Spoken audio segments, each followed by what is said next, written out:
start looking at being a pastor, they have you do lots of things. They have you look over your past. They have you look into your spiritual past as well as your relational past and how you grew up in the church and what there is. And as you do these things, certain stories start coming to mind and they kind of stick there right in front that you can't really shake them. And for me, one of the things growing up in church, I grew up in Middletown, which it's not far from here. It's a little over an hour south. And I went to one of those, I've told you before maybe, that big fancy churches. Looks like a castle. It was a United Methodist Church. But it was one of those ones where you wore the suit and tie every Sunday. During the summer months, you just wore a shirt and tie. And if you were especially liberal, you wore a short sleeve shirt and tie. Everybody had their shoes shined, their hair pressed. Ladies wore their finest dresses every Sunday, without fail. This was one of those churches that had the coat rack coming in, that had the place up top to put all the hats, because everybody wore hats too. It was the fancy church. Now, there was different families, as is in every church, that do more things than others, outwardly, that you see. And one of those families was shoemakers. They were the ones that went on mission trips. They helped with youth. They were involved in everything. Now, when I was in junior high, their oldest daughter was in college. And she came back one Sunday wearing blue jean overalls that had some paint splatters on them, a tank top, and hot pink Converse shoes. Now, being a little bit of a rebellious sort myself, I was like, yes, she wore something I would never be allowed to. But what struck me and what stuck in my mind with this was how everybody reacted to her. People would be talking about her. The adults, figures in the church that you looked up to and respected, would be looking at her going, why is she wearing that? How did her parents let her come to church in that? See, there was this unwritten rule as to what you were allowed to wear to church, and she was breaking those rules, above and beyond breaking those rules. She went way past what was acceptable or allowed. And people asked her, why are you wearing that to church? They weren't nice about it. They were very blunt. She said, well, Jesus doesn't care what I worship in. And that kind of struck me, because I was standing there when she answered somebody this. I'm sure she got asked that question numerous times throughout the course of that day, because she stayed for both services and Sunday school. And I'm sure they even called her up front to welcome her back from college, because she was there visiting just this one Sunday. And I'm sure she got that question more times than just the one I heard. But how easily, now she was strong in her faith, so she continued to go to church and didn't walk away. But how easily could that situation have made her turn away from the Lord? Not because of what Christ did or what the church does, but because of what the Christians in the church, how they treated her, of the rules that they held up in so great esteem, and how they treated her that morning. How easily would it have been for her to walk away? Another story similar to this was when I was back from the military and I was completing my education. I went to a Bible study group down at OSU, and they had certain rules. Now, I wasn't a full member, so I didn't exactly have to follow these rules. I didn't live in the guy's house. They had a men's house where guys lived from this, and I didn't live in that house. And these are great guys, don't get me wrong, but they had certain rules in the house. And one of the house members had been warned not to be ever to find himself alone with his girlfriend and without somebody else from the house or the Bible study with him. It was an accountability thing, which I understand that. But he was invited to go on vacation by her parents to the beach. And he accepted. He was going on vacation with her and her parents. Now you would think in college that, with the parents, there's going to be some supervision there, so it's not a big deal. But because this didn't meet the requirements set forth by this Bible study group, he got kicked out. He got kicked out of the Bible study, kicked out of the house he lived in, because he broke the rules. Because there wasn't somebody else from the Bible study group, that church, there with him. Her parents were there, and her younger siblings were there. But because there wasn't somebody there from that group, he got kicked out. Now, when I think about these are things that stick out as I go forward in my career as a pastor. It's a wonderful thing that I get to do. But they stick out because these are rules that were put down by people that are good in a sense, but they can be taken the wrong way and can easily turn somebody away from the Lord. Now, he was a friend of mine, and he actually stayed involved in the church and went to another Bible study and stayed connected and ended up marrying that girl within a year from that. Actually proposed to her while they were on vacation. He went so he could ask permission and get the blessing of the parents in a time when they had time to talk about everything. And I guess I bring that up because what rules are we putting on? What rules do we put down as a church, as Christians? And what do they do to the unchurched? To the people that are looking to be Christians, or the new Christians? What do they do for the people that have a past they're not, that they are ashamed of or don't want to admit to? Gandhi once said, "I like your Christ, I do not like your Christians. Your Christians are so unlike your Christ." That is far too true, far too often. We have a tendency to get away from walking in Christ's shoes like Christ would. Now, this reminds me of John chapter 8 that we read, that Jesus was teaching in the courtyard that morning. In his teachings, they were interrupted by an angry mob. And the mob was made up of the religious leaders. So in our day and age, that would be like the district superintendent and a group of the pastors breaking in here, dragging somebody along. And they brought with them a lady that was wrapped in probably nothing more than a bed sheet, caught in the middle of the act of adultery. Threw her on the dirt in front of Jesus and said, "We found this woman in bed with a man that was not her husband. The law says we stone her.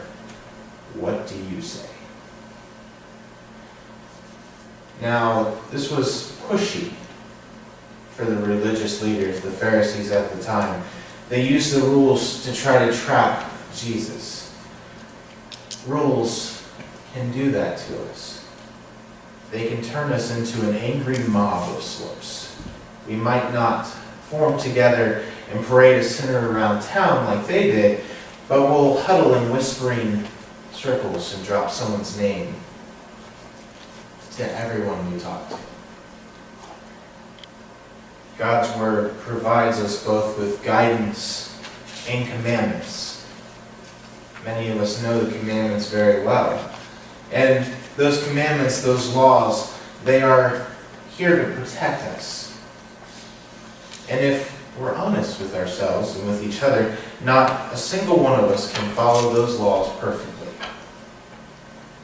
Every one of us has fallen short. Some of us have done so in a more public setting, and others in private ones. We overemphasize following the rules. We can get people thinking we've got it all figured out.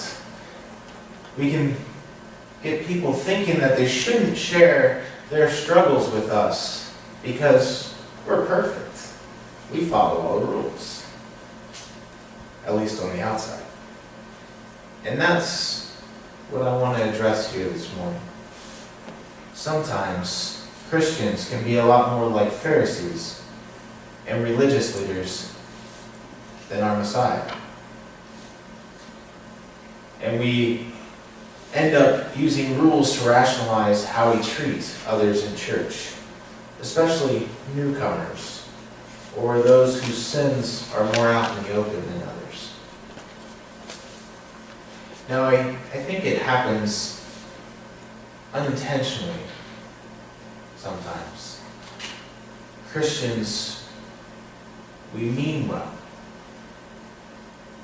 People will say, well, we're keeping the standard high. We want to make sure we maintain a certain level of excellence, so they make it hard for people to come to God. If you want to come to God, then you've got to follow all these rules that we've established, just to make sure that the only people who are really serious get it. I don't remember reading that ever in the Bible. I don't think that's there. But in the end, these well-meaning believers end up creating a list of rules that can wear out, frustrate, and push away new believers. The United Methodist Church has the Book of Discipline. It comes out every 4 years. It's about this thick most of the time.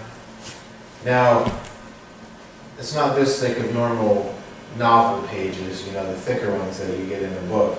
It's this thick of the, what I call Bible pages, the almost see-through, really thin pages with really tiny font. And it's a book of rules. There's a series of them that are unchangeable. The rest of them can be changed at any time. Some of them are just referred to as guidelines for the church and aren't even necessary. But there's a rule for everything. As many of you may have noticed, I don't bless communion on Sundays. My mom does it for me because according to the rules, I'm not allowed. And rules can be very cumbersome. For example, I grew up with several friends that went to Christian schools. And they had a lot of rules. Myself, I went to a public school, which still had quite a few, but not near as many. And these schools, they have the right to have these rules. Just like families and other groups have the right to have these rules. But they had things like your hair couldn't come above your ear if you're a male, or come to your collar. If you got older and needed to shave, you had to be clean shaven. So if you were one of those ones that had the 5 o'clock shadow by 1, you better have a razor in your locker, otherwise you were going to be sent home. Girls' skirts had to be a certain length. You had to wear a certain shirt, you had to wear a certain pair of pants, a certain type of shoes. They even have rules, some of them, that you had to wear a certain type of socks. Now, this can be good in a way. I understand why uniforms are for. But so often, these rules make it so the students and people think that that's what Christianity is about. They confuse rules of an institution with rules of being a Christian. It's not explained. And these rules that are closely monitored and followed push kids away from Christ. I'm not saying the rules are bad. I'm saying if we're not careful and we don't teach about Christ and the love, and that it's more than rules, then it is easy to get caught up and do this, don't do that. Many of my friends that grew up in these Christian schools never went back to church after. They went dutifully growing up while they were home, but once they graduated, once they got to college, once they got that taste of freedom away from the rules, it was hard to pull them back. They were exhausted from trying to keep all of the rules. Now there's no problem with the rules. It's not the rules that are the problem. We could set up a dress code here, but who would we push away? You might push me away. Some churches have rules that the pastors wear robes. I'm not a robe person. I might not want to be at that church. We have to be careful. Now this woman in John 8, she was looking down, humiliated. She was ashamed of herself. She had been caught breaking the rules. And this may be the day that breaking the rules would cost her everything. But Jesus kneels down and begins to write something in the dirt. Now it doesn't say what he wrote. Many scholars believe he was writing out the sins of every person there. And I think that would be pretty cool. Not if you were in that crowd, but to be watching that, all these Pharisees that think they're above everybody else, having all their sins written out in front of them. And so the religious leaders are waiting for the answer from Jesus if they get to stone this woman. Because you can kind of sense that they have a little bloodlust going on. They're wanting to stone. They're wanting Jesus to give that order. And he finally looks at them and says, if any of you is without sin, he can cast the first stone. And one by one, they all drop their stones and walk away. Now, I don't know if they were looking at the ground going, oh, there's mine, I gotta go. I don't know how they were doing that, or if it just came to mind, but one by one they realized that not a single one of them was without sin. And then Jesus says to the woman, is there anyone left to condemn you? And she may have thought, well, there's still one, you're still standing here. She may have thought, well, this is it. Jesus has saved it to do it in private. But then Jesus says with tenderness, neither do I condemn you. You go now and leave your life of sin. Now, rules don't inspire grace. Would you agree with that? The rules and the grace kind of don't go hand in hand very well.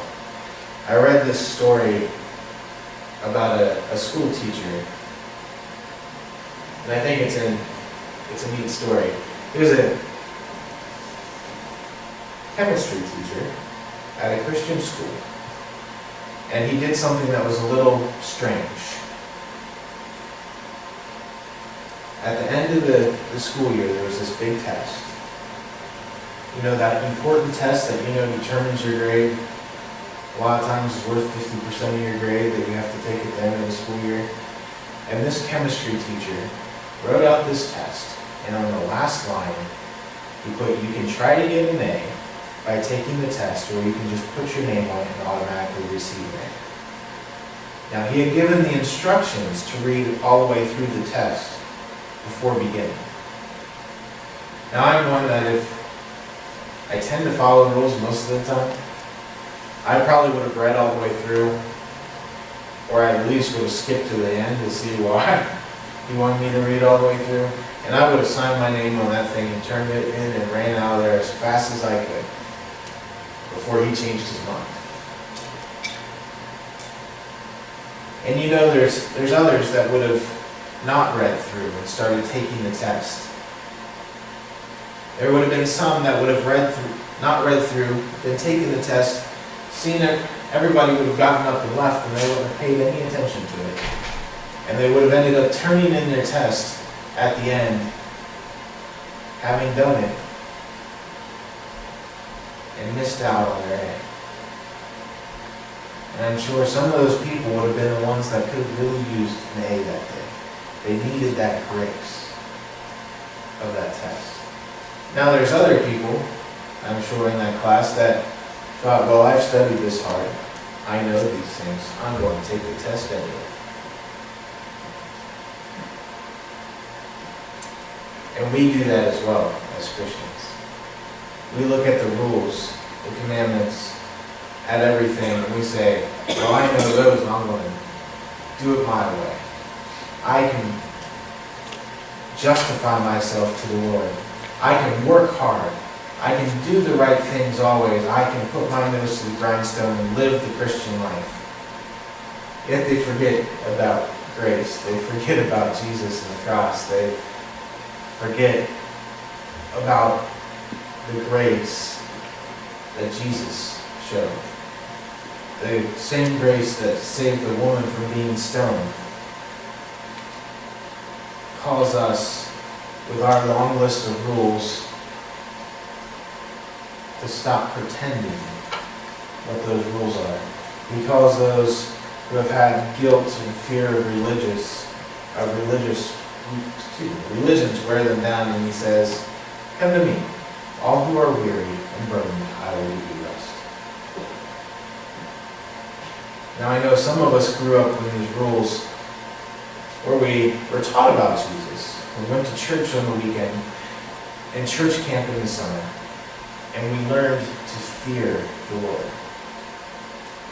So we kept as many rules as we could. And when we broke them, we were scared. And once you break one, it's easy to break more and more and more. You forget, you think, when you have all these rules in your mind that you think you have to meet, and you forget about the grace, and you forget that everybody falls short, then you think that once you break one, you might as well break more because you're doomed anyway. It's just a matter of what corner you turn around, and you're sent to the pits. Now, when you come into a situation like that, it's hard to realize the love that Christ and the Lord has for us. It's more than just the rules. Think about it this way. When I got married to my wife, there were some rules that I said I would live by. Some of them were written and some unwritten. But I understood when I said I do, that it meant I would be faithful to her as long as we both live, and I'm going to be hers alone. I would provide for her. I'm going to meet her needs. I would be committed to her for better or worse. We all know that for richer or poor, we know the sayings. Those are the rules, the contract of the marriage, if you will. Now there are other rules that are unspoken. Like, I am going to empty my pockets out because my pants may end up in the wash. I am not going to make fun of her or tease her before at least one cup of coffee, if not maybe two. And I will say aloud the things I'm thinking, not just allude to part of it. I will use my whole thought, not only the last two words of the thought.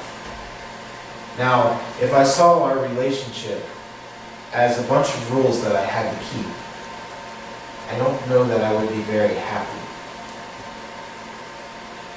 If I looked at, oh, I didn't empty my pocket, that's one demerit for me. 2 more of those and I'm sleeping on the couch for the weekend. If that's how it worked, it would be kind of miserable. But because I love my wife, I find joy in being the best husband that I can be. I would do anything for her. And so doing the dishes or putting the lid down on the toilet or other extravagant acts of sacrifice are a joy for me, at least most of the time. In the end, the grace and love of God frees us and inspires us to live for Him. Augustine said, "Who can be good if not made so by loving? Love God and do as you please." He could say that because he knew that when you love God, you will want to please God. But your priority, your emphasis, your focus has to be on loving God. It has to be about a relationship with Jesus. Otherwise, it doesn't work. Let's watch another video here this week.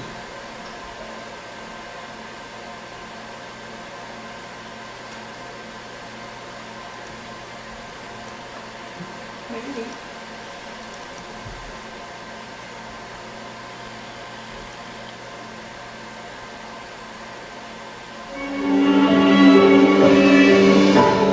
It's not unusual for me to talk to Christian parents who are upset, concerned, because maybe a college-age child or an adult child is no longer following Jesus.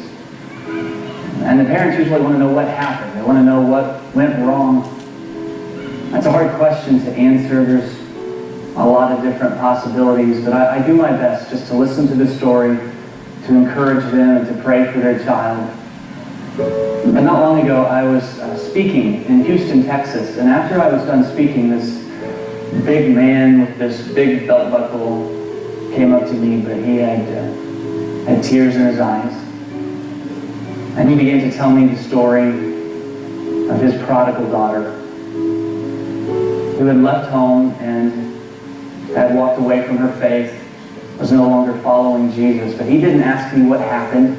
He didn't seem to be looking for an explanation. In fact, with one sentence, he told me what he thought went wrong. He said, "We raised her in church, but we didn't raise her in Christ." Do you ever go to the doctor and get an inoculation? They give you a little bit of a virus to try and make you immune to the real thing.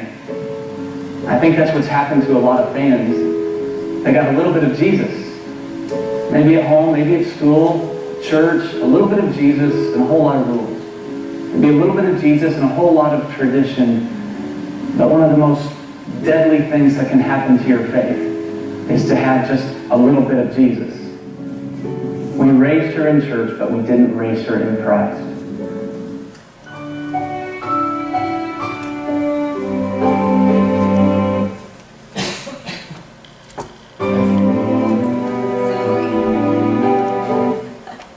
I think that happens all too frequently. As a parent, I want to make sure my kids are doing the right thing and I want to raise them the best I can, and sometimes I forget that that means to show them the love of Christ instead of always saying, the Bible says to respect your mother and father. It's a rule. It's right here in the Bible. You need to listen to it. You need to listen to me because the Bible says you need to. Too often we use the book as a tool to kind of hit people over the head. The Bible as a tool to say, look, the rules say in here you should live this way. But the rules don't keep us around. when our kids grow up and define Christianity as keeping a moral code, instead of defining Christianity as being a follower of Christ, it is easy for them to walk away from both. We think, well, I've got to make sure they understand these rules and these moral obligations of being a Christian. And while that is true, if they define Christianity that way, instead of as following Jesus, they will walk away. We must define Christianity first and foremost as following Christ. We cannot expect to recruit the world to a set of standards that we would never live by or follow if it wasn't for a love relationship with Jesus Christ. We're not going to get on board with that. Unless it's because they know Jesus. So it must be first and foremost about following Christ. I want to share one more story with you. This one I read about a volunteer that works in a large church at the Welcome Center there in Kentucky. And she wrote this about an experience she had with a visitor. It was about 5 minutes until the service started, and a young woman, probably in her late 20s, early 30s, walked in with her 5th grade son and approached me with kind of a deer in the headlights look. She had never been here and was nervous. I took her to the check-in counter for her son's class, and on the way there she told me that she had gotten divorced 6 years ago, and after that she was no longer welcome at the church that she had gone to. She hadn't been to church since then, and you could just hear the guilt in her voice. And she was terribly anxious. I shared with her that I had been divorced and a single mom and knew how tough that was. Once her son was in class, I asked her if she wanted to sit with me in the worship service. Upon hearing my invitation, she asked, "Am I allowed to go in the sanctuary since I'm not a member?" I told her she was.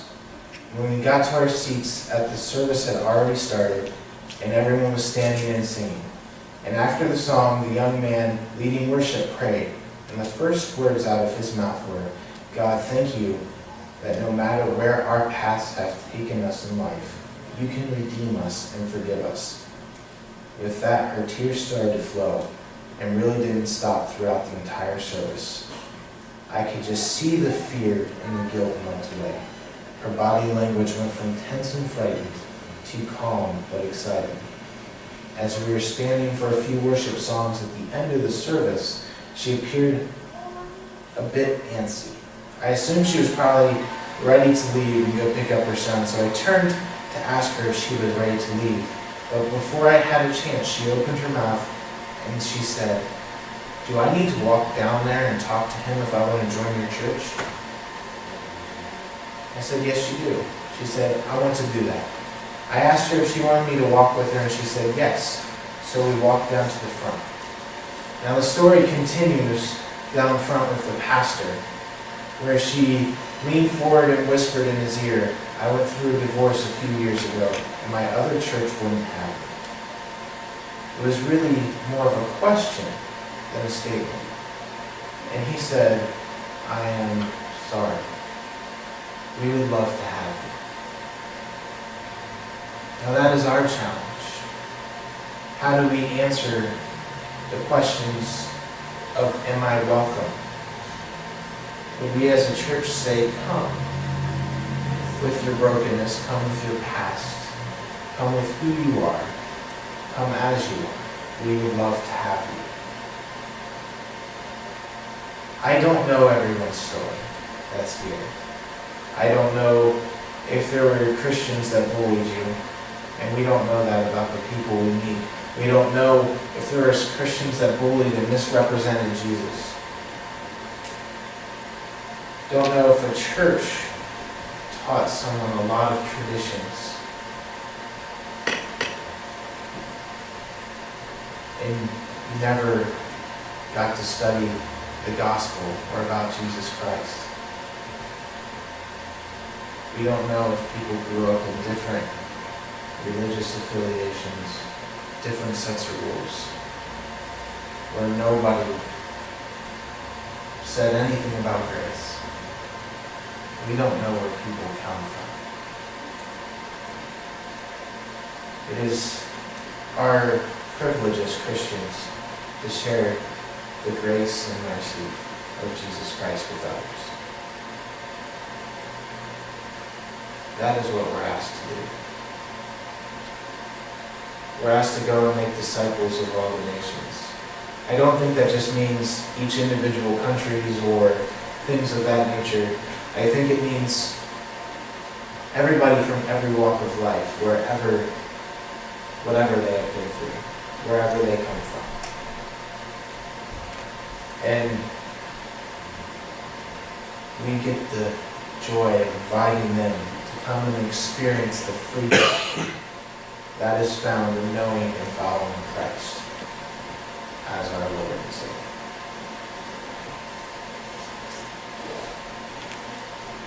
Please join me in prayer.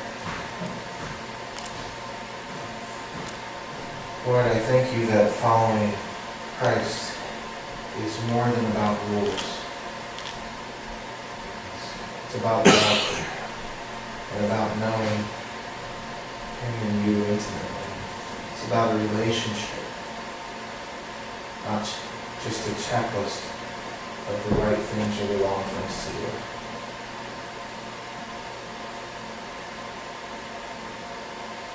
I pray, Lord, that you help us remember that as we go about our daily lives, so that we do not judge others because we have not walked in their shoes, but we show them the love of Christ, and maybe through your grace help guide them to you.